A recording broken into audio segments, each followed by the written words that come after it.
Hi hello guys welcome to அபிசோன். இந்த வேலை நம்ம என்ன பார்க்க போறோம்னு பார்த்தீங்கன்னா, கானா வினத்தோட ஃபேன்ஸ் மீட்ல நிறைய நடந்திருக்கு. அதை பத்தி தான் பார்க்க போறோம். அதுல அவர் நிறைய ஷேர் பண்ணியிருக்காருன்னு தான் சொல்லணும். பணப்பெட்டியை எடுத்தேன், அதுக்கப்புறம் திவ்யா அவங்களோட அப்பா வினோத்துக்கிட்ட என்ன சொன்னாங்க பினாலி ஸ்டேஜ்ல, அது எல்லாத்தையுமே இந்த வீடியோல பார்க்கலாம். அதுக்கப்புறம் இன்னும் ரெண்டு பேர்ல 3 பேருக்கு ஃபேன்ஸ் மீட் நடக்க போகுது. அண்ட் ஒரு ஜோடிக்கு ஃபேன் மீட் நடக்க போகுது, இன்னொருங்களுக்கு ஃபேன்ஸ் மீட் நடக்க போகுது. அது யாரு அதெல்லாமே இந்த வீடியோ நம்ம மொத்தமா பார்த்தோம்னா, அதுக்கு நம்ம சேனல் ஃபர்ஸ்ட் டைம் தான் சப்ஸ்கிரைப் பண்ணிக்கோங்க. ஒரு லைக் பண்ணிட்டு பாருங்க. ஒரு லைக் தானே போட்டுவிட்டு பாருங்க. ஒரு 10 பேருக்கு போய் சேர்த்தணும். ஓகே வாங்க வீடியோக்குள்ள போகலாம். இப்போ ஸ்டார்டிங்கே பார்த்தீங்கன்னா உங்க எல்லாத்துக்குமே தெரியும்.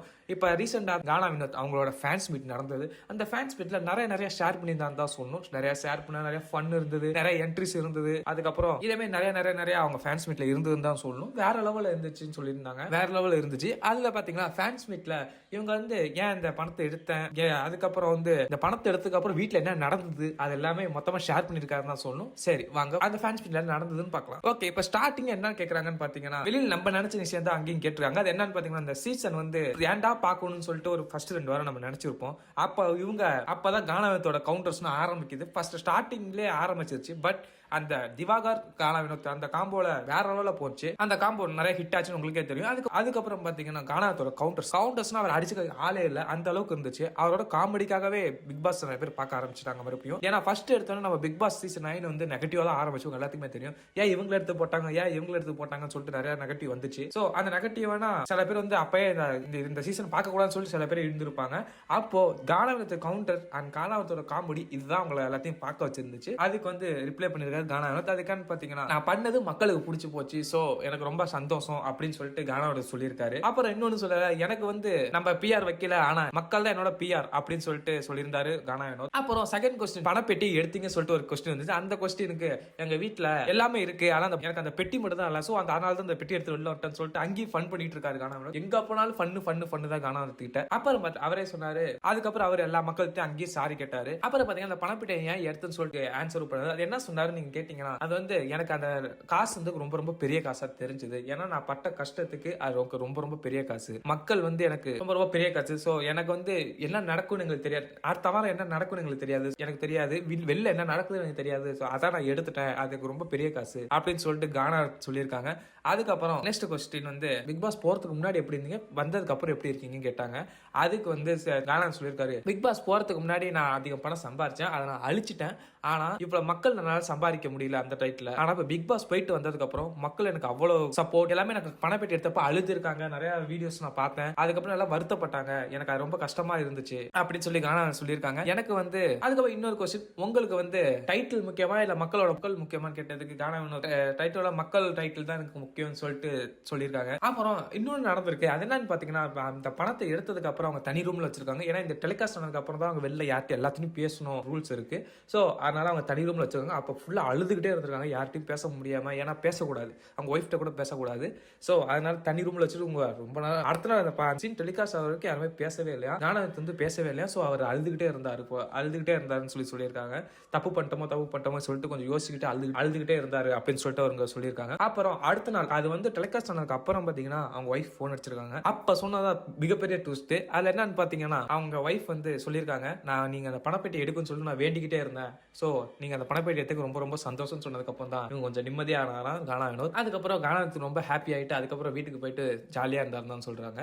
ஏன்னா அவங்க கஷ்டம் அவங்களுக்காக எடுத்துட்டாரு. ஏன்னா அவர் ஒரு சைடு இருந்து பார்க்க போனா அவங்க ஃபேமிலி ப்ராப்ளம்ஸ், அவர் நிறைய அமௌண்ட் நிறைய செலவு பண்ணிட்டேன்னு சொல்லிட்டு ரொம்ப கஷ்டப்பட்டாரு. சோ இந்த விட்டுட்டா வேற ஏதாச்சும் இந்த 1 வீக்ல எதனால ஆகலாம்னு சொல்லிட்டு எடுத்துன்னு சொல்லிட்டு அவங்களே சொல்லிட்டாங்க. அப்ப அந்த அரோராவை பத்தி கேட்டாங்க, நீங்க பணப்பெட்டி எடுக்க காரணம் அரோராவா அப்படின்னு சொல்லி கேட்டதுக்கு அதுக்கு என்ன ரிப்ளைன்னு பாத்தீங்கன்னா, வீட்டுக்குள்ள போய் ஒரு ரிப்ளை பண்ணாங்க. அந்த ரிப்ளை தான் இங்க, உன்னை இப்படி பேசுறாங்க உனக்கு பிரச்சனை இல்லை, 18 லட்சத்தை உன் கையில இருந்து எடுத்துட்டு போனதுக்கு உங்க பிரச்சனை அப்படின்னு சொல்லிட்டு கேட்டன்னு ஒரு ஃபன் பண்ணிட்டு இருக்காரு அங்க கானா வினோத். அப்புறம் நெக்ஸ்ட் கொஸ்டின் என்னன்னு பாத்தீங்கன்னா, பிக் பாஸ் வீட்லயே உங்களுக்கு பிடிச்ச ஃப்ரெண்ட் அண்ட் வேல்யூவான ஃப்ரெண்ட் யாருன்னு கேட்டும் போது நீங்க நினைப்பீங்க ஒருத்தர் பேரை சொல்லுவாங்கன்ட்டு, ஆனா அவர் பேரை சொல்லல. இங்க வேற பேர் ஒன்று வந்திருக்காது. என்னன்னு பாத்தீங்கன்னா, அமித் தான் உங்களுக்கு குட் ஃப்ரெண்ட் அப்படின்னு சொல்லிட்டு அது சொல்லியிருக்காங்க. அது மட்டும் இல்லாம அமித்தை பத்தி கொஞ்சம் ஷேர் பண்ணிருக்காரு. அது என்னன்னு பாத்தீங்கன்னா, ஃபர்ஸ்ட் உள்ள வந்து டெரரான ஆளுன்னு நினைச்சேன், ஆனா அப்புறம் தான் தெரியுது ரொம்ப குழந்தை எங்க 2 பேத்துக்காம. அதுக்கப்புறம் அவர் நான் பாட்டு எழுத ஒரு பாட அவங்க டியூன் செட் பண்ண அது ஃபினாலில பாட வேற லெவலில் இருந்துச்சு. சாங்லையும் சரி வெள்ளியும் சரி அமித் எனக்கு குட் ஃப்ரெண்ட் அண்ட் ரொம்ப வேல்யூவான ஃப்ரெண்ட் அப்படின்னு சொல்லிட்டு கானா வினோத் சொல்லியிருக்காங்க. ஓகே நெக்ஸ்ட் கொஸ்டின் என்னன்னு பாத்தீங்கன்னா, இந்த வீட்டுல வீட்டு விட்டு வெளில வந்து உங்க ஃப்ரெண்ட்ஸ் அவகாசமே இருக்கக்கூடாதுன்னு சொல்லிட்டு ஒருத்தங்க யாரு அப்படின்னு சொல்லி கேட்டதுக்கு எல்லா ஆடியன்ஸ் சைட்ல இருந்து எல்லாமே தர்பீஸ்ன்னு கத்திருக்காங்க. அதுக்கு வந்து சொன்னாங்க இல்ல யாருமே எல்லாமே நல்லா தான் இருக்காங்க, கேமுக்காக தான் அப்படி மாறினாங்க, ஆனா உங்களுக்காக ஒருத்தங்க சொல்லணும் பூசணிக்கான நட்சத்திரத்தை தான் சொல்லுவேன் அப்படின்னு சொல்லிட்டு அந்த இடத்துல தர்பீஸ் கலாச்சிருப்பாரு. அவர்கிட்ட உங்களுக்கு பிடிச்ச விஷயம் என்னன்னு கேட்டதுக்கு அவர் பயங்கரமா நடிப்பாரு, அது எனக்கு ரொம்ப பிடிச்ச விஷயம் அப்படின்னு சொல்லிட்டு கலாச்சிட்டு இருக்காரு கானா வினோத். அப்புறம் இன்னொரு கொஸ்டின் தர்பீஸை பத்தி கேட்டிருக்காங்க, நீங்க வெளில வரப்ப அழுதாரே அப்படின்னு சொல்லிட்டு கேட்டிருக்காங்க. அப்ப அது கானா வினோத் ரிப்ளை என்னன்னு பாத்தீங்கன்னா, அவர் வந்து நல்ல மனுஷன் தான், ஒரு இறக்க கூட நிறைய இருக்கு, அவர் அழுதது உண்மையான்னு கேட்டதுக்கும் அவர் அழுதனும் உண்மைதான், நான் தான் அவரை சமாதானப்படுத்தினேன், அதுக்கப்புறம் பாத்தீங்கன்னா அவர் போன போய் நான் அழுதேன், எல்லாமே ஃப்ரெண்ட்ஸ் தான், உள்ள வந்து ஒரு கேமுக்காக இப்படி பண்ணது, வெளில வந்து எல்லாமே கொஞ்சம் ஃப்ரெண்ட்ஸா தான் இருப்போம், சோ எல்லாமே ஒரு கேமுக்காக நடந்துச்சுன்னு சொல்லிட்டு கானாவினோத் அழகா ரிப்ளை பண்ணிருப்பாரு. அது கானாவினோத் ரிப்ளை பண்ணிருப்பாரு. அதுக்கப்புறம் பாத்தீங்கன்னா கானாவினோத்துக்கு ஒரு வருத்தம் வந்துருக்கு. கானாவினோத்துக்கு மட்டும் மொத்த ஹவுஸுக்குமே இதான் வருத்தம். அது என்னன்னு பாத்தீங்கன்னா என்ன வச்சுதான் எல்லாம் ஃபேமஸ் ஆறாங்க, என்ன வச்சுதான் ஃபேமஸ் ஆறாங்கன்னு சொல்லி அதை தர்பி சொல்லிட்டு இருந்தாருல, அதான் அங்கேயும் சொல்றாரு, என்ன வச்சுதான் ஃபேமஸ் ஆறாரு, என்ன வச்சுதான் ஃபேமஸ் ஆறான்னு சொல்றாரு. அந்த காம்போல ஒருத்தர் இல்லனால அந்த காம்போ அந்த இது வந்து செட் ஆயிருக்காது, 2 பேரால தான் அந்த காம்போ வந்துச்சுன்னு சொன்னா கூட ஒத்துக்கலாம், ஆனா அவர் மட்டும்தான் அப்படின்னு சொன்னது ரொம்ப கஷ்டமா இருந்துச்சு. அது மட்டும் நான் ஒத்துப்பேன், ஆனா ஹவுஸ் மேட்ச் யாருமே ஒத்துக்கல. ஏன்னா நீங்களே பார்த்திருப்பீங்க, செலிப்ரேஷன் வீக்லயே நீங்க பார்த்திருப்பீங்க, என்ன நடந்திருக்கணும்னா இந்த சீசன் 9 என்னோடது பாட்டம் இல்லைன்னா சீசன் 9 இல்ல அப்படின்னு சொல்லிட்டு கொஞ்சம் சொல்லிட்டு இருப்பாங்க. எல்லா ஹவுஸ் மட்டும் அந்த கானா இருந்தாங்க, நீங்களே பார்த்திருப்பீங்க நிறைய பேர் லைவ்ல. கானானத்துக்கு அது மட்டும் தான் வருத்தம், மத்தபடி அவங்க எல்லாம் ஜாலியா தான் இருக்காங்க.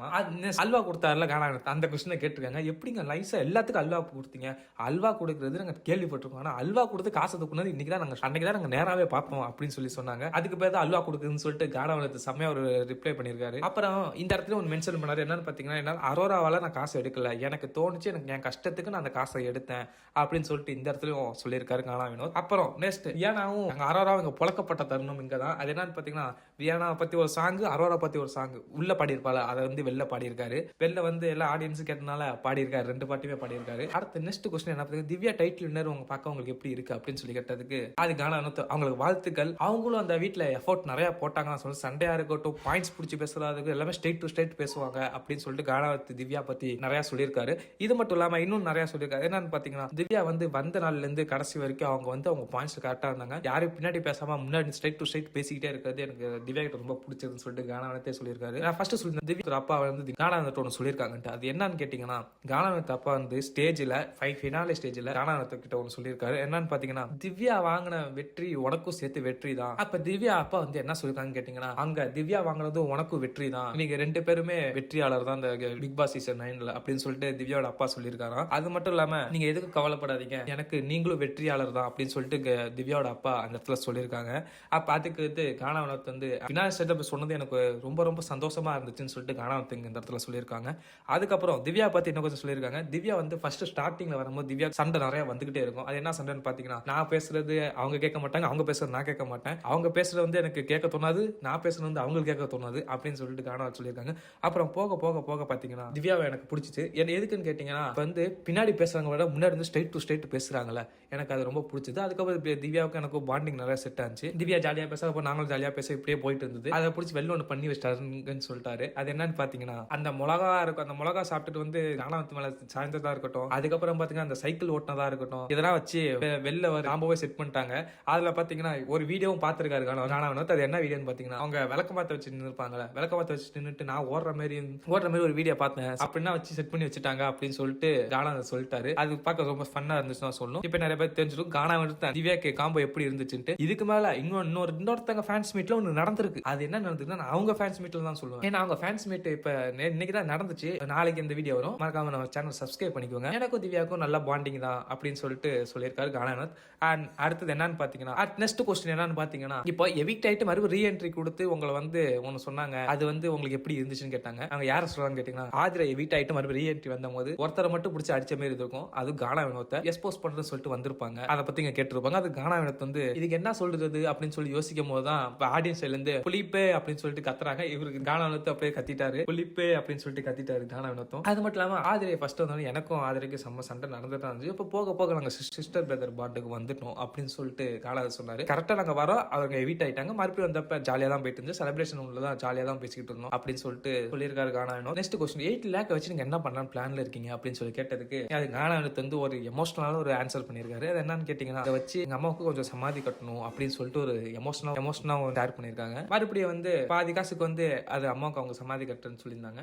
அதுக்கப்புறம் இன்னொரு மீதி காசை வச்சு நீங்க தாய்லாந்து போவீங்களான்னு சொல்லி கேட்டிருந்தாங்க. அங்க வேற லெவல்ல அவங்க சவுண்ட் சவுண்ட் எகிரிச்சு ஆடியன்ஸ் சைட்ல இருந்து. ஏன்னு பாத்தீங்கன்னா தாய்லாந்துங்கிறது ரொம்ப ஹாப்பியஸ்ட் கண்ட்ரின்னு சொல்லி கானா சொல்லியிருப்பாரு. அதை வச்சு தான் கலாய்க்கிறாங்க. அப்புறம் பாத்தீங்கன்னா தாய்லாண்டை பத்தி ஒரு கொஸ்டின் கேட்டிருக்காங்க. தாய்லாந்து ஏன் நீங்க ஹாப்பியஸ்ட் கண்ட்ரின்னு சொல்றீங்க, தாய்லாந்துல அப்படி என்ன இருக்கு அப்படின்னு சொல்லி, தாய்லாந்து ஏன் நீங்க ஹாப்பியஸ்ட் கண்ட்ரின்னு சொல்றீங்க, தாய்லாந்துல அப்படி என்னதான் இருக்குன்னு கேட்டதுக்கு அதுக்கு கானாவோட ரிப்ளை என்னன்னு பாத்தீங்கன்னா, கோவில் நிறைய இருக்கு, தமிழ் பண்பாடு நிறைய இருக்கு, பழங்காலத்து கோயில் நிறைய இருக்கு, சோ அதனால தாய்லாந்து எனக்கு பிடிக்கும் அப்படின்னு சொல்லி கானா சொல்றாங்க. அதுக்கு வந்து உள்ள உங்க ஒய்ஃப் இருக்காங்க தெரியுமான்னு சொல்லிட்டு ஒன்னு சொல்றாங்க. அதுக்கு என் ஒய்ஃபுக்கு அதெல்லாம் தெரியாது, தாய்லாந்துனா ஒன்னும் தெரியாது, என் ஒய்ஃபுக்கு தெரிஞ்சது ராயாபுரம், அது மட்டும் ஒய்ஃபுக்கு தெரியும். இனிமேல் தான் கொஞ்சம் வந்து ஒய்ஃப் பையன் பாப்பா எல்லாத்தையும் கூட்டு நான் வந்து ஃபிளைட்ல போகணும்னு ஆசைப்படுறேன். ஏன்னா அவங்க ஃபிளைட்ல போனதுல அவங்க ஃபிளைட்ல போகணும்னு ஆசைப்படுறேன் அப்படின்னு சொல்லிட்டு கானா சொல்லியிருக்காரு. சோ இதான் ஃபேன்ஸ் மீட்டோட ஃபர்ஸ்ட் ஷெட்யூல்ல நடந்திருக்கு. நீங்க நிறைய பேர் கேட்பீங்க, அமித் போயிருக்காரு, எஃப்ஜே போயிருக்காரு, அவங்க 2 பேர் பாட்டு பாடிருக்காங்க, தர்பூசணி வச்சு சுத்தி இருக்காங்க, நிறைய பேர் கேட்பீங்க. அதுக்கு அது வந்து பார்ட் 2ல நம்ம பார்ப்போம். ஏன்னு பாத்தீங்கன்னா நம்ம சேனல்ல வந்து வீடியோஸ் ரொம்ப நேரம் போறதுனால யாருமே பார்க்க மாட்டீங்க, கொஞ்சம் மன வருத்தமா இருக்குது. அதனால இனிமேல்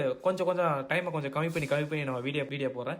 மறக்காம சேனல் சப்ஸ்கிரைப் பண்ணிக்கோங்க, ஒரு லைக் பண்ணிக்கோங்க, 10 பேத்துக்கு போய் சேரும். ஒரு லைக் தானே, கொஞ்சம் போட்டுட்டு நம்ம வீடியோவை பாருங்க. அப்புறம் பாத்தீங்கன்னா ஃபர்ஸ்டே சொல்லியிருப்பேன் ஒரு 3 பேத்துக்கு ஃபேன்ஸ் மீட் நடக்குது அப்படின்ட்டு. அது யாருக்கு நீங்க கேட்டீங்கன்னா Divya and Prajan and Sandra அவங்க 3 பேத்துக்கு ஃபேன்ஸ் மீட் நடக்குது. 26 நினைக்கிறேன் வந்து அவங்க ஃபேன்ஸ் மீட் நடக்குது. நீங்க போய் புக் பண்ணிக்கோங்க, சீட்னா புக் பண்ணிருங்க. ஓகே, அப்புறம் நெக்ஸ்ட் வீடியோல